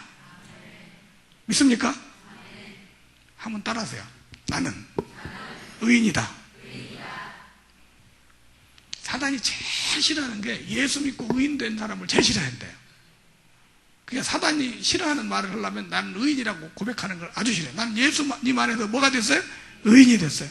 자, 우리 손을 탁 쥐고 사단에다 어퍼컷을 하나 날리세요. 나는 의인이다. 시작. 나는 의인이다. 할렐루야. 사단이 도망가는 거야. 의인이 용서받았으므로 뭐가 됐다? 의인 됐다. 의인이 된 사람이 더 의롭게 살겠어요? 의인이 안 된 사람이 더 의롭게 살겠어요? 그거예요. 죄인이 의인 되려고 하면은 의롭게 못 살아요. 자동차 세차 딱 해가지고 가보세요. 함부로 아무 데나 안 가지. 옛날에 말이죠. 연탄 장사들 보세요. 얼굴이 연탄 장사는 떼까맙니까? 하얗습니까? 왜? 연탄 장사도 얼굴이 하얗죠. 근데 뭐가 묻어서? 연탄이 묻어서. 이 연탄 장사들 보면요, 맨 처음에 연탄을 갖다가 배달할 때 처음에는 어떻게 하냐면 연탄을 들고 탁 가가지고 손바닥에 연탄이 묻었으니까 얼굴에 안 묻히려고 막 이래. 그러다가 얼마쯤 지나고 보니까 다 묻었거든? 그때는 그냥 막 묻히는 거야. 우리는 예수님의 보혈의 공로로 죄사함 받았습니다. 할렐루야. 십자가에서 그 피로 속죄함 얻었네. 뭘 얻었어요? 속죄함. 죄사함 받았다는 사실을 믿는 게 예수 믿는 거예요. 내 영혼이 은총 입어 중한 죄짐 벗고 보니 주 안에 있는 나에게 땅 근심이 있으랴 십자가 밑에 나가서 내 집을 불었네. 오늘 다 풀어버리시기 바랍니다. 예수님 입장에서 완전히 의인된 줄로 믿습니다. 두 번째, 의인만 된 게 아니라 두 번째는, 잘 보세요.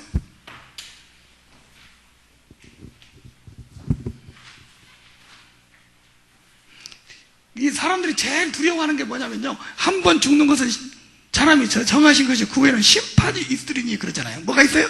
심판. 그런데 예수님 믿고 모든 죄를 용서받았다면 또 심판할 필요가 있을까요? 없을까요? 심판할 필요 없겠죠.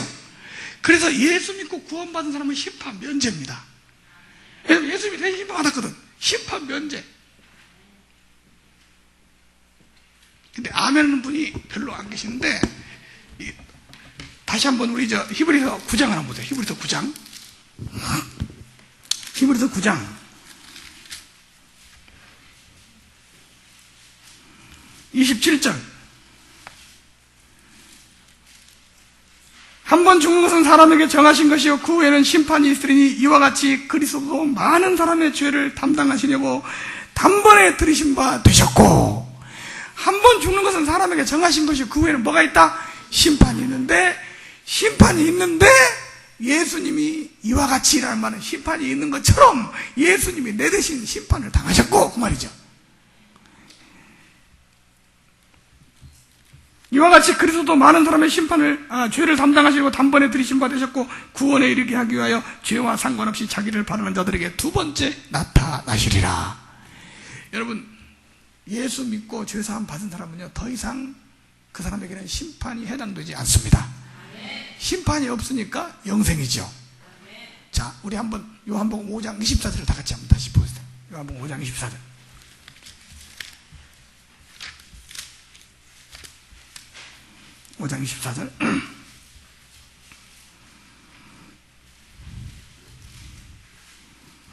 다 같이 시작.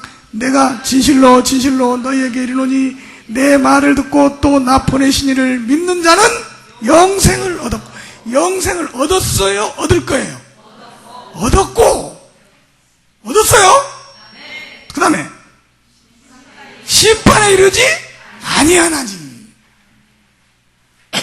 사망에서 생명으로 뭐 했느니라? 옮겼느니라. 이 성경에요, 이런 말이 나와요. 긍휼이라는 말이 나와요. 뭐가요? 긍휼. 긍휼이 무슨 뜻이냐? 불쌍히 여긴다는 말이죠. 근데 그것이 진짜 정확한 뜻은요, 따지지 않는다, 심판하지 않는다, 그런 뜻이에요. 만약에 우리가 천국에 들어갈 때 따지고 계산해가지고 심판받고 들어가면 한 사람도 들어갈 사람이 없어요. 그래서 예수님이 심판받아서 지옥 갈 우리들을 대신해서 심판받으시고 대신 죽으시고 대신 형벌을 받으시고 우리는 심판 없이 무시한 합격으로 천국을 들어가게 하셨어요. 따라하세요. 심판 면제. 무시험 합격. 안 좋아요? 할렐루야. 그래서 이걸 뭐라고 하냐? 은혜로 들어가는 거예요. 뭘로 들어가요? 은혜로. 심판 면제. 사람들이 자꾸만 이 심판의 공포를 신앙생활하면서 많이 갖게 돼요.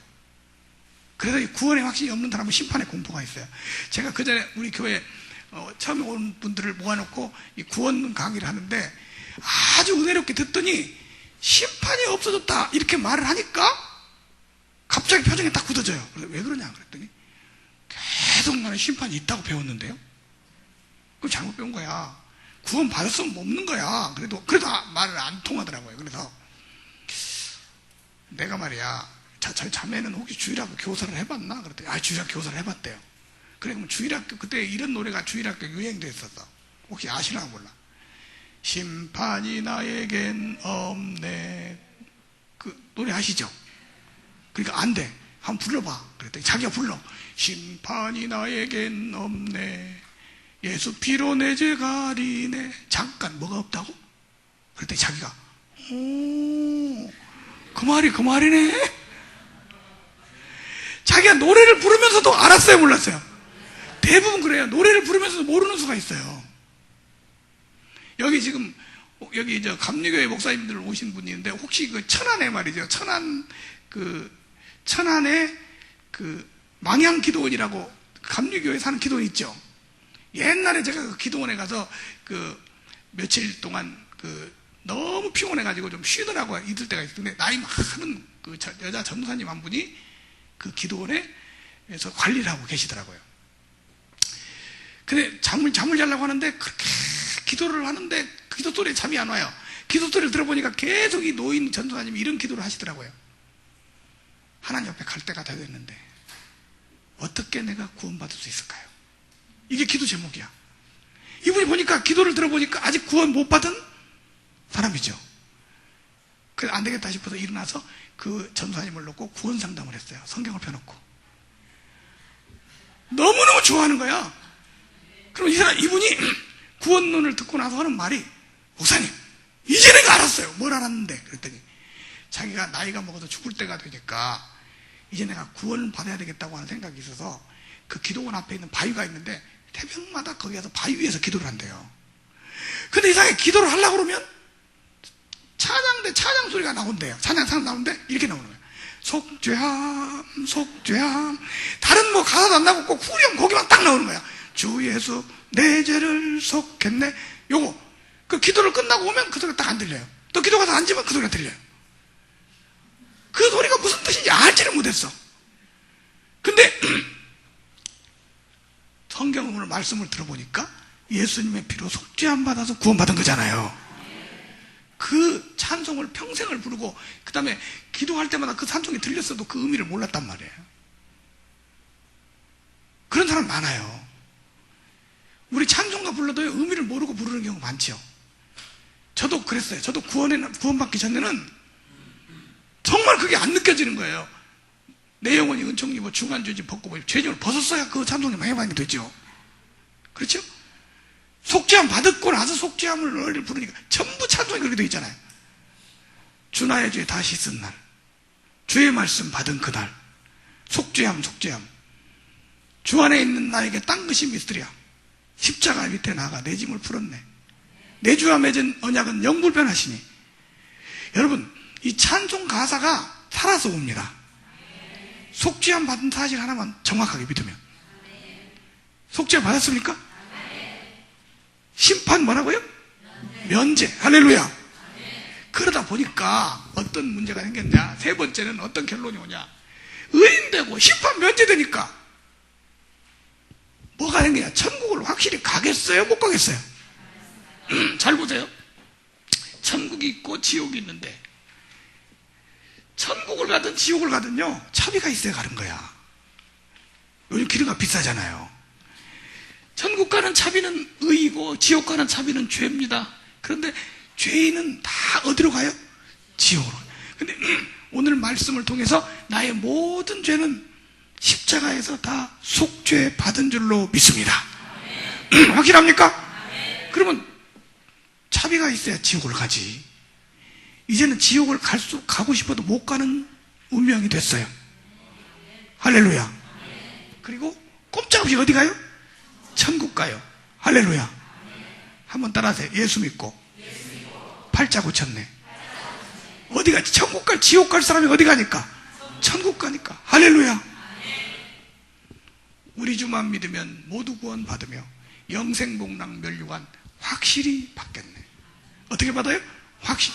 천국 갈 확신이 생긴다는 거예요. 구원의 확신이 생긴다는 거예요. 죄사함 받으니까. 구원의 확신은 속죄함을 받는 믿음을 가져야 확신이 생기는 거예요. 우리 주만 믿으면 모두 구원 얻으며 영생복락 멸류관 확실히 받겠네. 어떻게 받아요? 예, 확실히가 아니고 확실히 받겠네. 우리 주만 믿으면 모두 구원받으며 영생복락 멸류관 확실히 받겠네. 할렐루야. 그러니까 예수 믿으면서 확실히 천국 갈 걸 믿고 가는 사람, 아직 될지 안 될지 모르는 사람. 제가 다음 주에 미국에 집회하러 가는데 그 미국에 집회, 뭐 여러 곳에 집회하는 데가 많이 있어도 미국에 우리 딸이 있으니까 그쪽으로 자꾸 가려고 하는 거예요. 왜냐면 딸 보고 싶어서. 근데 거기 오면은 몇 시에 그 비행기가 도착합니까? 뭐 자꾸 하잖아요. 근데 비행기 표가 확정이 돼야 이 얘기를 해주죠. 근데 예수 믿고 죄사함 받고 구원받은 사람은 확정된 사람들이야. 확정됐습니까? 확정하려고 그냥 큰 노력을 하고 그렇게 해서 하는 게 아니에요. 주님께서 확정해 주셨어요. 의인되고 심판이 면제되고 그 다음에 구원에 뭐가 생겼어요? 확신이 생겼어요. 할렐루야. 한 가지만, 네 번째. 이런 사람을 죄에서 해방됐다 그래. 뭐 됐다? 해방되었다. 계시록 1장 5절 한번 읽어보세요. 계시록 1장 5절.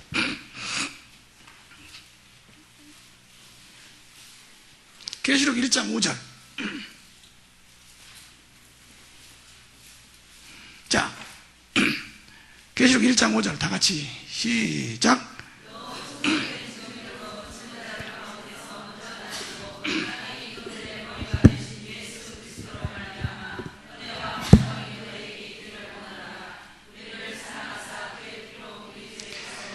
아, 그의 피로 우리 죄에서 우리를 뭐 하시고? 해방하시고. 죄에서 해방받는 사람이에요. 뭘 받았어요? 해방. 죄에서 해방 어떻게 받는 줄 아세요? 잘 보세요.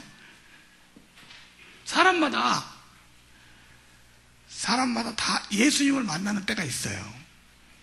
교회 출석한다고 다 예수님 만나는 거 아니에요. 이단 집단 같은 데 가면 죽을 때까지 못 만나고 죽어요. 그럼 지옥 가는 거죠. 어느 날, 예수님이 십자가에서 내 모든 죄를 구속하셨네. 나는 죄인이 아니고 의인된데, 할렐루야. 이렇게 깨달을 때가 있다니까. 오늘 그런 사람도 있을 거예요. 그죠? 말씀을 듣는 날, 말씀을 듣고 깨닫는 때가 있어요. 요때 이후는 죄는 다 간과받고 용서받았죠. 근데 앞으로 또 죄를 지면 어떻게 되냐? 요 문제를 우리가 이 얘기를 해봐야 돼. 앞으로 또 죄를 지면 어떻게 되냐? 앞으로 또 죄를 지을 수가 있어요. 죄를 지을 수도 있죠. 사람이 하는 게 다 죄인데. 그런데 또 죄를 지으면 어떻게 되냐? 어떻게 되긴 뭐 어떻게 돼요? 죄를 지으면 죄를 지은 거지. 근데 이게 지옥 가냐 안 가냐? 다시 한번 얘기했습니다. 예수님이 십자가에 달려 돌아가실 때 우리 죄를 속죄하시는데 여기서부터 여기까지만 하는 게 아니에요. 너 2008년도까지만 죄 용서해 줄 테니까 그 다음부터는 네가 알아서 해라. 그러지 않았어요. 어디서부터 어디까지? 처음부터 끝까지 다 속죄해 주신 줄로 믿습니다. 그래서 이 사실을 믿음으로 받아들이고 죄 속죄함 받은 사람은 앞으로 또 죄를 짓는다고 해서 구원을 잃어버리는 것이 아니에요. 구원은 확정됐어요. 할렐루야. 또 죄를 짓을 수, 잘 보세요. 우리 이마순 씨, 임요아 씨, 내가 아는데 아버님이 임시죠. 어떻게 알았죠? 네? 아버지가 임시니까 딸도 임시요. 근데 만약에 말이죠, 이 딸이 말 안 듣고 못된 짓 하면 김씨되고 그러지 않지요. 잘해도 임시, 못해도 임시, 그죠? 잘나서도 임시, 못나서도 임시, 죽어도 임시야. 이거 취소할 수 있어요, 없어요? 없어요. 영접하는 자고 그 이름을 믿는 자는 자녀가 되는 권세를 주셨으니 한 번 하나님의 자녀가 되면 취소할 수 없어요. 그러면 또 죄를 지을 수는 있어요. 죄를 지으면 어떻게 되냐? 죄를 지으면 이 죄에 대해서는 징계라는 게 있다. 뭐가 있다? 징계. 그러나 구원이 취소되는 것은 아니다. 할렐루야. 이 말 들으니까 마음이 한결 부드러워지죠. 취소되는 게 기다 아니다. 아니다. 그래서 이 사실을 믿게 되니까 구원에 확신이 생겨요. 확증이 생겨요. 난 틀림없이 어디 간다? 천국 간다. 취소될 수 있다 없다? 없다. 할렐루야. 구원이 취소될까봐 전전긍긍할 필요가 없어요. 예수 그리스도만 믿으면 틀림없이 구원이야. 할렐루야. 그러나 하나님 말씀대로 살지 않고 하면 뭘 받을 수 있다? 징계. 징계는 뭐냐? 매 맞는 거예요. 매. 우리 자녀들이 말 안 들으면 뭐를 때리죠? 매를 때려요. 그러나 취소하지는 않아요. 만약에 쉽게 취소했다면 어떻게 되겠어요? 우리 서리 같은 경우는 질직 취소돼 버리지. 근데 이단에 가도 안 취소해. 대적에도 안 취소해. 끝까지 매달려서 그 사람을, 왜냐하면 내 자식이니까. 누가 끊겠어요, 그거를. 하나님이 여러분을 죽어도 놓지 않고 붙들고 계실 줄로 믿습니다. 그러나 한 가지 문제는 있어요. 이제 하나님의 자녀가 되고 구원받은 다음부터는 더 철저하게 하나님께서 여러분들을 붙드실 줄로 믿습니다. 그래서 우리는요, 지금 앞으로 죄를 짓냐 안 짓냐, 죄를 지으냐, 이거 딴 거 상관없이, 죄와 상관없이 예수님의 보혈의 공로로 죄 사함 받고 구원받아 버린 사람이에요. 그래서 이런 사람을 뭐라고 하냐? 죄에서 뭐 했다? 해방돼. 너 자유 얻었네, 나 자유 얻. 이 찬송 알죠? 신천지에는 어처구니 없는 찬송이라고 하더만. 복음을 모르니까 그런 거죠. 너 자유 얻었네, 나 자유 얻었네, 우리 자유 얻었네. 너 자유 얻었네, 나 자유 얻었네, 우리 자유 얻었네. 진리를 알지니 진리가 너희를 자유케 하리라. 후렴이 더 중요해요. 주 말씀하시길 쇠사슬이 아닙니다. 무슨 사슬? 죄사슬 끊겼네. 할렐루야. 너 구원 받았네, 나 구원 받았네, 우리 구원 받았네. 주 말씀하시길 쇠사슬이 아니고 죄사슬이 끊겼네. 이게요, 이 사실을 믿음으로 받아들이고 나면 마음속에 기적이 일어나요. 이게 사람이 이게 안 되는 거예요. 우리 중고등부 때도 수양에 가서 옛날에 그런 거 했잖아요. 죄를 다 적어가지고 깡통 속에 넣어가지고 불을 탁 태우면 조금 약간 시원해지다가 그 다음 날은 똑같아. 그죠? 사람은 이 양심에서 벗어나보기 위해서 엄청난 노력을 많이 했어요. 인도의 고행, 불교의 도당, 다 이게 죄책감이 벗어나보기 위해서 한 건데 아무 방법이 없어요. 오직 한 가지 방법만 있어요. 예수 그리스도의 십자가의 보혈의 공로만이 우리 마음에 평안을 줍니다. 죄사함 받은 확신을 줍니다. 주의 보혈 능력이 있도다. 주의 피 믿어. 주의 보혈 그 어린 양의 매우 귀중한 피로다. 보혈의 공로가 마음속에 역사하니까, 복음을 듣고 구원의 확신을 얻으니까 이 마음속에 기적이 나타나요. 마음에 평안이 옵니다. 죄사함 받은 확신이 옵니다. 저는 참 이 교리도 아무것도 아니라는 게, 여호와직에서 오래 다니던 한 분이 우리 교회 구원론에 참석해가지고 구원받고 나서 하여튼 속죄, 죄사함 이런 찬송만 하면 울어. 이분이 여호와의 증인에서 10년 이상을 있었는데 왜 성경을 읽으면서 십자가, 속죄 이런 말을 못 봤나 모르겠다는 거예요. 안 보였대 그때는. 그래 내가 그랬죠. 여기 오면 눈을 열어주는 데야. 그게 보이게. 십자가 십자가 내가 처음 볼 때에 나의 마음에 큰 고통 사라져. 오늘 믿고서 내 눈 밝았네. 참 내 기쁨 영원하도다. 십자가를 발견하면요, 구속의 체험을 하면 눈이 열어져요. 성경에 새롭게 보여요. 말씀이 새롭게 보이고 찬송이 새롭게 들려요. 이거 너무 다른 이 얘기를 많이 하다가 보니까 시간이 많이 갔는데,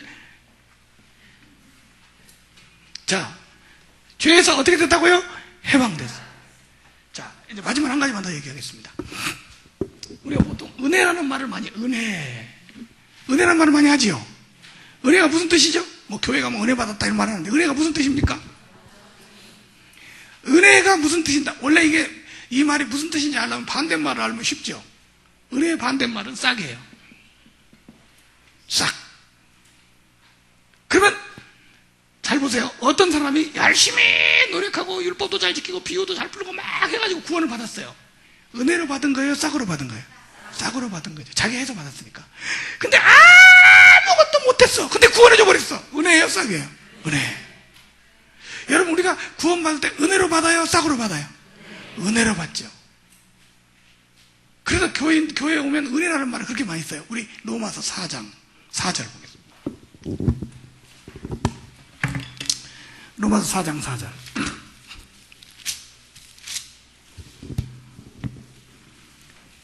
자, 같이 보겠습니다. 시작. 일하는 은혜를 여기지 아니하고 빚으로 여기거니와. 자, 일하는 사람에게는 그 싹을 은혜로 여기지 아니하고 뭘로 여겨? 빚으로. 여러분, 일하고 받는 것은 싹이지 은혜가 아니죠. 마땅히 내가 일한 대로 받았으니까. 그런데 그 다음 절에 일을 아니할지라도 아무것도 안 했어. 그런데 경건치 아니한 자를, 경건하지도 않아. 일을도 안 하고 경건하지도 않는데 의롭다 하시는 이가 있어요. 그게 하나님이십니다. 의롭다 하신 이를 믿는 자에게는 그의 믿음을 누리고 계시나니. 무슨 믿음? 나 같은 죄인도, 나같이 불경한 사람도 난 아무것도 하지 않았는데 나를 구속해 주셨다라고 믿는 그 사람을, 그 믿음을 의로 여기시는 거예요. 무슨 믿음? 은혜를 믿는 믿음. 할렐루야. 뭔가를 내가 해서 그 한 것에 대한 공로를 받는 게 아니라 아무것도 안 했는데 그냥 주셔. 믿습니까? 아이들 그럴 때 애들한테 뭘 한다고 주는 게 아니죠. 그냥 주죠. 그냥 주는 거야. 우리 집 애들도 그래요. 아빠 돈 줘. 왜? 필요하니까. 네가 나한테 맡겨놨냐? 그러면서도 줘요, 안 줘요? 왜 주는지 몰라. 자식이니까 주게, 사랑하니까 주죠. 하나님이 우리에게 은혜로 주십니다. 왜 주죠? 사랑하니까. 하나님은 우리에게 뭘 알려주고 싶으시냐면, 내가 너를 얼마나 사랑했느냐, 이걸 알려주고 싶어요. 내가 너를 사랑해서 네 모든 죄를 구속해주고 네 모든 죄를 속죄해줬다, 그걸 알려주고 싶어요. 그럼 우리는 그걸 깨닫고, 하나님이 너를 너무 사랑했구나. 그 크신 하나님의 사랑 말로 다 형용할 수 없네. 그 사랑에 감격하고 감사해서 너무 여쩔 줄 모르고. 이게 이제 신앙인데, 마귀가 우리하고 이간질을 시켜요. 그게 바로 이단이에요. 이간질 시킬 이자예요. 그게 이단이에요. 다를 이자가 아니고. 뭐라고 이간질 시키냐? 너 하나님이 너 사랑 안 해. 너 그렇게 하고 되겠냐? 총등을 하면 너 전도해야 돼. 뭐 해야 돼? 비유풀어야 돼. 계속 하나님의 그 사랑을 못 보게 가리는 게 사단의 역사예요. 하나님의 사랑을 뭘 통해서 보냐? 십자가를 통해서 봐요. 이야, 하나님의 사랑을 확증하는 게 십자가예요. 하나님이 저렇게 나를 사랑하셨구나. 독생자를 보내서 우리 죄를 구속하시려고 자기 몸을 죽기까지, 자기 독생자를 죽이기까지 우리를 사랑하셨구나. 이걸 깨닫는 게 바로 구원입니다. 이 구원이라는 게 나의 죄를 속죄받았다는 걸 깨닫는 게 구원인데, 하나님이 나를 이렇게 사랑했다, 이거 믿는 게 구원이에요. 하나님의 사랑. 구원을 받으면서, 구원의 체험을 하면서, 예수 그리스도를 믿으면서 하나님의 사랑을 여러분의 것으로 삼으시기 바랍니다. 은혜란 어떻게 주는 거라고요? 거저, 값 없이. 은혜를 주려고 하니까 안 받으려고 그래요. 내가 뭘 해서 받으려고 해요. 이게 잘못된 거죠. 오늘 여러분 받으시겠습니까? 한 구절만 보고 마치겠습니다. 에베소 2장.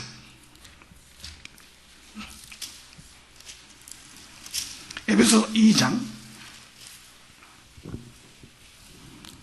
8절. 너무나 유명한 말씀입니다.